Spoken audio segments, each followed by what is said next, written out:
देश का हुक्मरान बन गया और पिछड़े वर्ग के लोगों को कहा गर्व से कहो हम हिंदू हैं। आज पिछड़े वर्ग के लोगों के अंदर दो नशा सबसे बड़ा है, एक बिरादरी का नशा है, जाति का नशा है, और दूसरा धर्म का नशा है।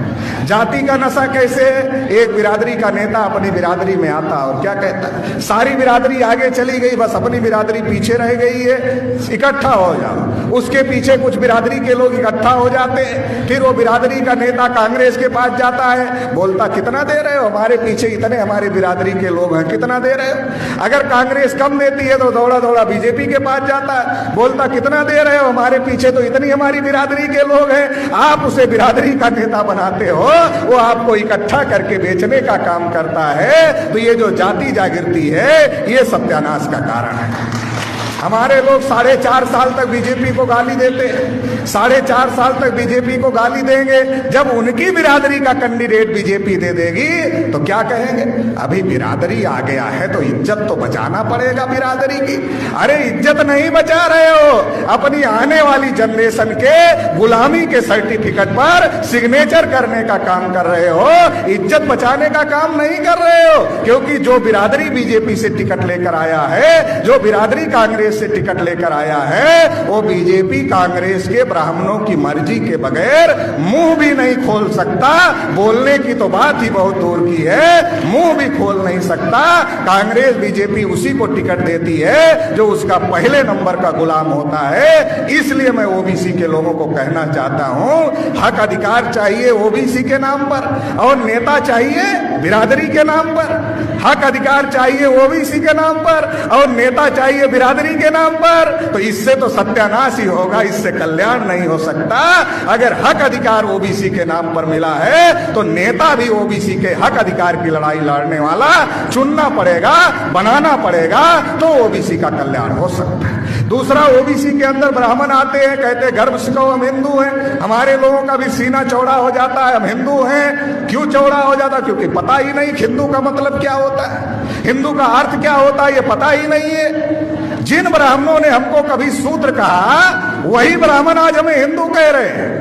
शूद्र का मतलब होता है गुलाम, और ये जो हिंदू है, हिंदू हिंदी भाषा का शब्द नहीं, हिंदू संस्कृत भाषा का शब्द नहीं है, रामायण महाभारत गीता में हिंदू नहीं है, वेद पुराण में हिंदू नहीं है, श्रुति स्मृति में कहीं हिंदू नहीं लिखा है। ये हिंदू पर्शियन भाषा का शब्द है, जिसका अर्थ होता है हारा हुआ, नीच, कायर, काला, चोर, गुलाम, इसका अर्थ होता है। मतलब जब वो हमें शूद्र कह रहे थे, जब वो हमें शूद्र कह रहे थे तो गुलाम कह रहे थे, जब वो हमें हिंदू कह रहे हैं तो गुलाम कह रहे हैं। शब्द में कोई शब्द में अंतर हो गया, अर्थ में कोई अंतर नहीं हुआ।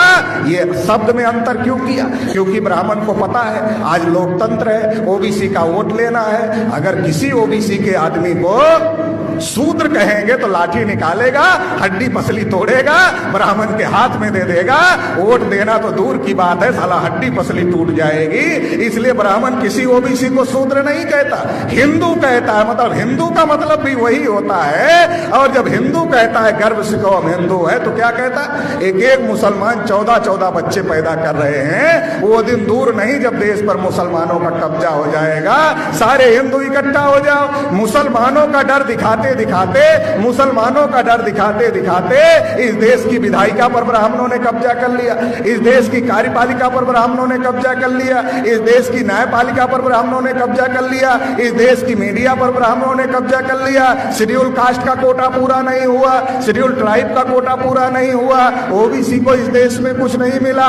मुसलमान जो गुलाम भारत में 33% थे, वो तो 2.5% पर आ गए। डर मुसलमानों का दिखाया, लड़ाया मुसलमानों से, और सत्यानाश SC ST OBC माइनॉरिटी सभी का हो गया और ब्राह्मणों ने देश पर कब्जा कर लिया। इसलिए मैं कहता हूं कि इस देश के अंदर अगर किसी का कोटा पूरा नहीं हुआ और सबका हिस्सा ब्राह्मणों ने खाया, इसलिए हमारे लोगों को एक बात पता है कि सबका मालिक एक है, मगर ये भी पता करने की जरूरत है कि सबका दुश्मन भी एक है, और जिसने हम सबका हिस्सा खाया वो सबका दुश्मन है। उस दुश्मन से अकेले नहीं लड़ा जा सकता। ब्राह्मणों ने ईवीएम के बल पर नाइंसाफी का निजाम कायम किया है। इस नाइंसाफी के निजाम को खत्म करना होगा और इंसाफ कायम करना होगा। इंसाफ क्या है? जिसकी जितनी जितनी संख्या भारी उसकी उतनी हिस्सेदारी, ये इंसाफ है। इस लड़ाई को लड़ना होगा। इस लड़ाई को मेश्राम साहब लड़ रहे हैं। आप लोग इस लड़ाई में तन मन धन से सहयोग दोगे, ऐसी आशा उम्मीद के साथ आपने मुझे सुना। इसके लिए आभार, धन्यवाद। जय मुरलीधर।